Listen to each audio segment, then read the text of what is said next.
¿Tu país se está volviendo fascista y nadie se ha dado cuenta?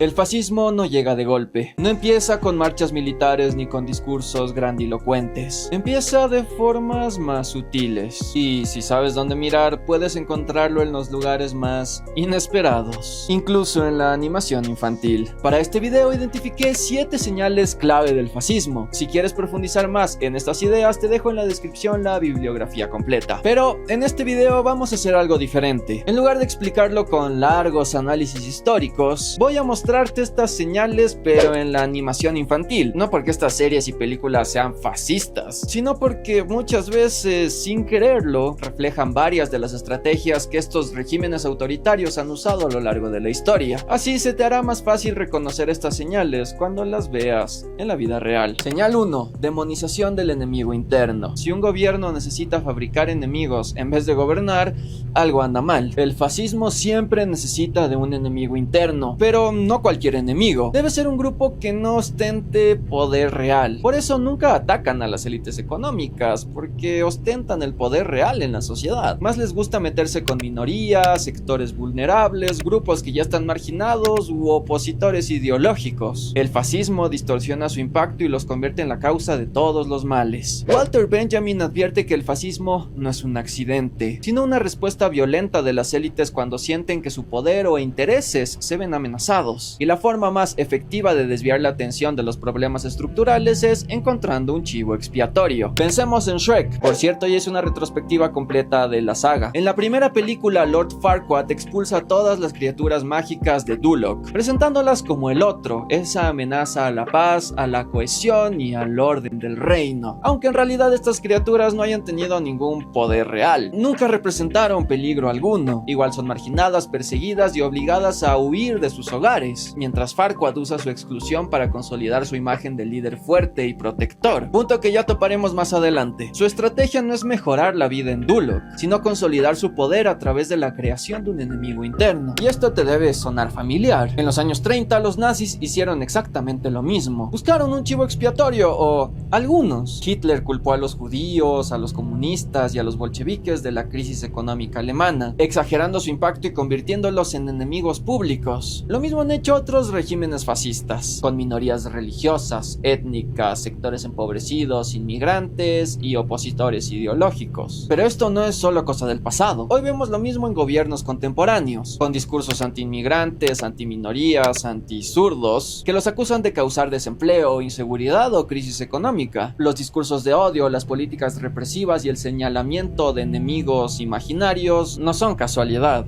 son una herramienta de poder. Si un estado persigue a los vulnerables en vez de desafiar a los más poderosos, muy probablemente la historia se esté repitiendo. Pero hay un problema: la propaganda ideológica solo llega hasta cierto punto. Si el discurso del enemigo interno no basta para controlar a la gente, ¿cuál es el siguiente paso?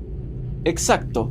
El miedo. Señal 2. Militarización de la política y de la vida cotidiana. Cuando la violencia deja de ser una herramienta de emergencia y se convierte en la base del sistema, puede ser que el fascismo esté acechando. Fabricar el enemigo interno es solo el primer paso. Para que la población acepte esta narrativa, el fascismo necesita imponer un orden rígido basado en la fuerza. Si el miedo es suficiente para controlar a la gente, la represión se normaliza. Y cuando la violencia se convierte en la base de la sociedad, la militarización deja de ser una excepción y se vuelve la regla. El fascismo no es solo más gastos en defensa, es convertir a la violencia en el mecanismo central del orden social. Antonio Gramsci advertía que cuando la hegemonía se debilita y las élites pierden consenso, recurren a la coacción para mantenerse en el poder. Esto significa que la militarización no es solo un tema de guerra, se trata de normalizar a la vigilancia, la represión y la brutalidad policial como herramientas legítimas de gobierno. En Nantes, la colonia de hormigas está cogobernada por el general Mandíbula, un líder autoritario que impone una estructura social basada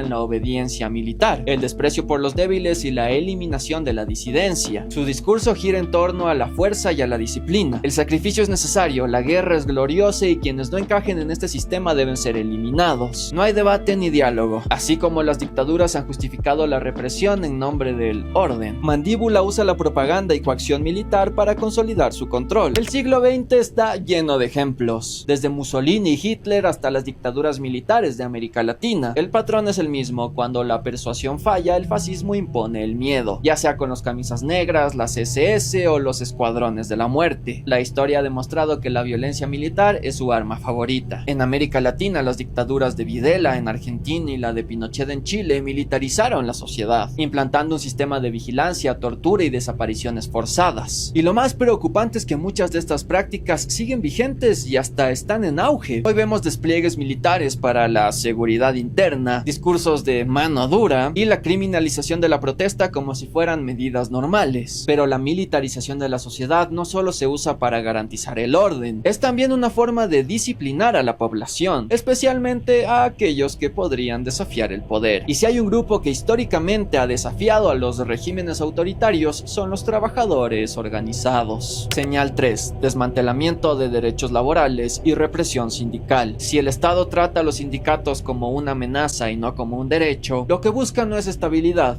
sino control. El fascismo no solo busca controlar la política, sino también la economía capitalista, y para eso es necesario debilitar a la clase trabajadora. Por eso, una de sus primeras víctimas no solo son los opositores políticos, son los sindicatos, las huelgas y cualquier forma de protesta laboral. Marx veía la lucha de clases como el motor de la historia, y Gramsci advertía que el Estado funciona como un gendarme del capital. En otras palabras, si los grandes empresarios están en problemas, el Estado fascista interviene para salvarlos.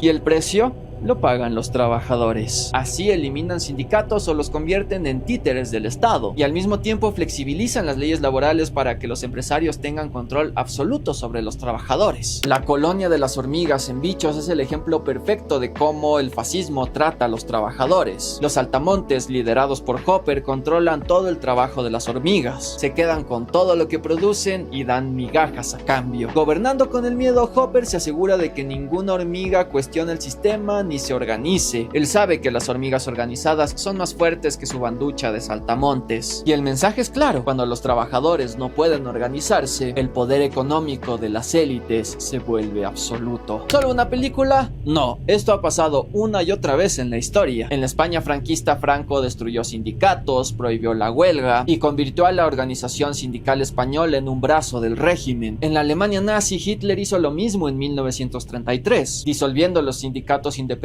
y reemplazándolos con el Frente Alemán del Trabajo, eliminando la negociación colectiva y subordinando a los obreros a los intereses empresariales. Hoy en día la historia no ha cambiado tanto. Gobiernos siguen atacando a sindicatos, criminalizando las protestas laborales y aprobando reformas que benefician a las grandes empresas mientras precarizan a los trabajadores. Pero desmantelar los derechos laborales no es un fin en sí mismo, sino una parte de algo más grande: construir un Estado al servicio de las élites económicas.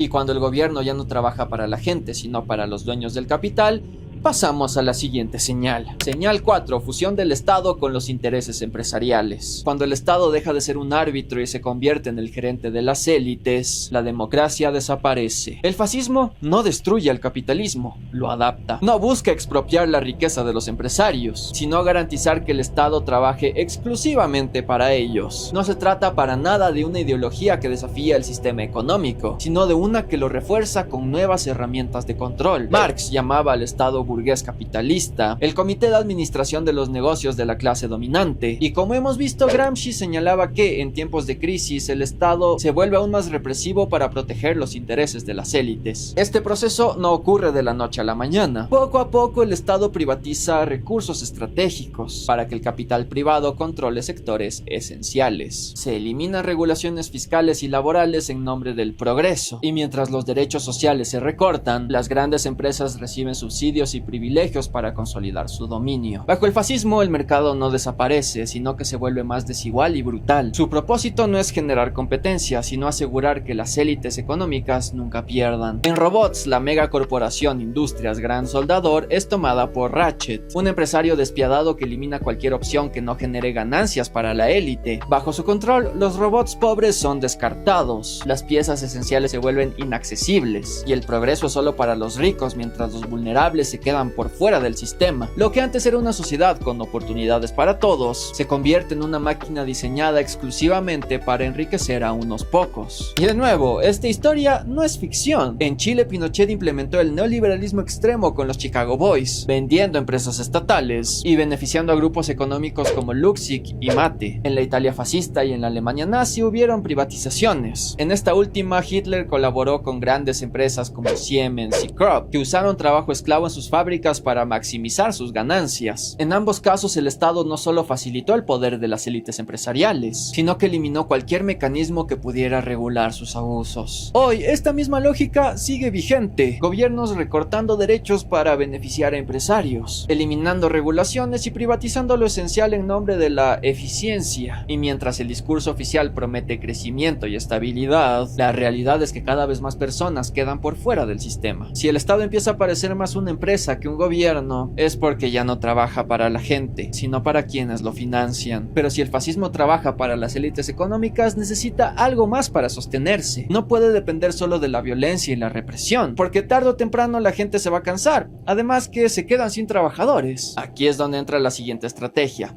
el control de la información. Señal 5. Control y manipulación de los medios. El poder no solo se impone con la fuerza, también se construye con la mentira. El fascismo no solo reprime, también moldea la realidad. Para que un régimen fascista se mantenga, no solo basta con eliminar a sus opositores. Necesita asegurarse de que la población reciba y crea en una versión filtrada de la verdad. Gramsci explicaba que la hegemonía se sostiene a través del control ideológico, es decir, la capacidad de los poderosos para definir qué es verdad y qué no, qué es legítimo y qué no. Y la mejor forma de lograrlo es mediante la manipulación de los medios. Así, el régimen controla la narrativa con estrategias como eliminar medios críticos o reemplazarlos con propaganda del Estado, ejercer control sobre la producción cultural y censurar a diestra y siniestra. Así, el régimen siempre tiene la razón y cualquier disidencia es peligrosa. Y si puedes controlar lo que la gente ve, escucha y lee, puedes controlar lo que piensan. En el futuro de Samurai Jack, Aku domina los medios de comunicación y los usa como una herramienta de propaganda para reforzar su dominio, distorsionando la realidad y mostrando su dominio como algo positivo. Así moldea la percepción pública y elimina cualquier información que lo desafíe. También suprime cualquier mensaje de resistencia, asegurándose de que la población viva en un estado de desinformación constante. La gente no solo obedece por miedo, sino porque ni siquiera puede imaginar una alternativa. Los regímenes fascistas han entendido esto a la perfección, sobre todo figuras como Joseph Goebbels, que utilizó el ministerio de propaganda nazi para moldear la opinión pública y justificar la represión. Él acuñó la famosa frase: una mentira 1000 veces dicha se convierte en una gran verdad. Pero hoy el control mediático ha cambiado. En la era digital, los regímenes utilizan nuevas estrategias, como troll centers, propaganda hecha con inteligencia artificial y censura digital disfrazada como protección contra las fake news. Si el gobierno y las élites controlan lo que puedes decir y escuchar, también controlan lo que puedes pensar. Y cuando una sociedad pierde la capacidad de cuestionar lo que ocurre a su alrededor, es mucho más fácil convencerla de que un solo hombre puede resolverlo todo. Señal 6. Culto al líder y rechazo a la política tradicional. Cuando un país deja de confiar en sus instituciones y pone su destino en las manos de un solo hombre, la democracia ya no existe. El fascismo no solo necesita que la gente crea en su versión de la realidad, sino que deposite su fe en una única figura de autoridad, un líder fuerte, carismático, que desprecie la política tradicional y se presente como la única solución posible. El fascismo desprecia cualquier forma de democracia, no confía ni en el debate ni en las instituciones, sino en un líder fuerte que se vende como el único capaz de salvar a la nación, y muchas veces este es un caudillo de las élites. Paxton sostiene que el fascismo destruye las instituciones, concentra el poder y elimina cualquier mecanismo de control. Esta estrategia sigue un patrón claro. Primero, ridiculizar la política tradicional, llamándola anticuada, corrupta o inútil. Luego, concentrar el poder en manos de una sola persona. Y finalmente, desmantelar instituciones como el Parlamento o el Poder Judicial. El mensaje siempre es el mismo: solo yo puedo salvarlos. En El Rey León, Scar encarna este modelo de líder autoritario. Elimina a su predecesor para consolidarse en el poder. Manipula a las hienas y a los leones también, presentándose como su único salvador. Destruye la estructura política establecida y convierte al reino en un sistema basado en su figura personalista. Ridiculiza la política del pasado, Estado y promete un futuro mejor bajo su control absoluto. Así como los regímenes fascistas desprecian la democracia en favor de un líder fuerte, Scar muestra cómo el culto a la personalidad y la destrucción de instituciones pueden llevar a una dictadura disfrazada de orden. La historia del fascismo está llena de líderes que han seguido este mismo manual. Hitler eliminó partidos y generó un culto de obediencia absoluta. Mussolini destruyó al Congreso y convirtió al Estado en una extensión de su voluntad. Ambos justificaron su ascenso asegurando que solo ellos podían restaurar el orden y la grandeza de su nación. Hoy líderes populistas atacan la política tradicional, concentran el poder y debilitan mecanismos de control, usando la imagen de outsiders del sistema para justificar su autoritarismo. Se presentan como lo nuevo y la única opción viable, eliminando o desprestigiando cualquier alternativa. Pero el culto al líder no solo se sostiene con propaganda. Para que la obediencia sea absoluta, deben haber consecuencias para quien desafíe el poder. Señal 7. Obsesión con el castigo y la autoridad. Cuando un Estado prefiere el miedo a la justicia, el fascismo está en camino. El fascismo no solo exige lealtad,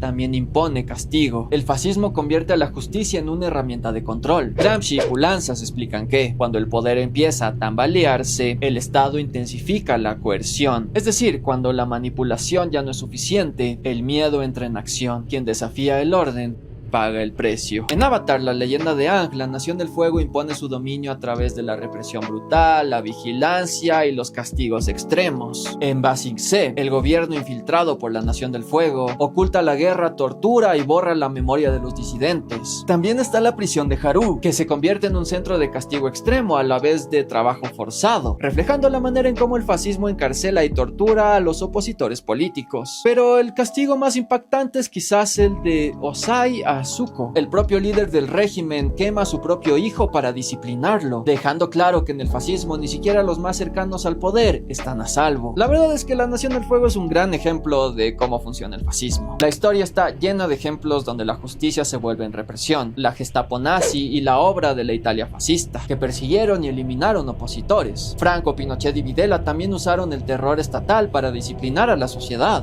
Y hoy esta lógica sigue presente. Las prisiones se vuelven cada vez más brutales, la policía reprime cada vez más y las desapariciones forzadas nunca se han ido. Cuando un gobierno usa el castigo como su principal herramienta de control, lo que busca no es justicia, sino obediencia.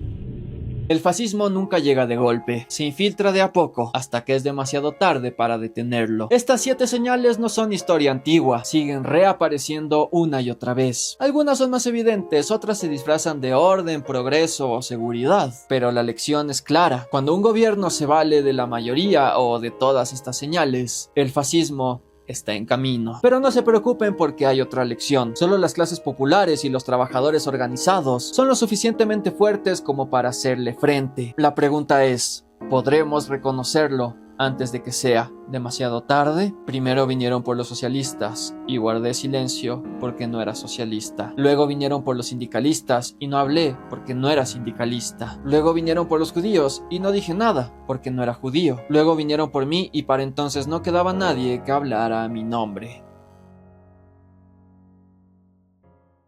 Gracias por ver este video. Si te gustó, dale like, comenta y comparte para que el algoritmo no lo entierre. Ahora dime, ¿cuántas de estas señales ya has visto en tu país? Porque si las reconoces, significa que aún hay tiempo para hacer algo. Déjame en los comentarios, quiero leerte. Si ya estás suscrito, te quiero mucho. Y si no, ¿qué esperas? Nos vemos la próxima.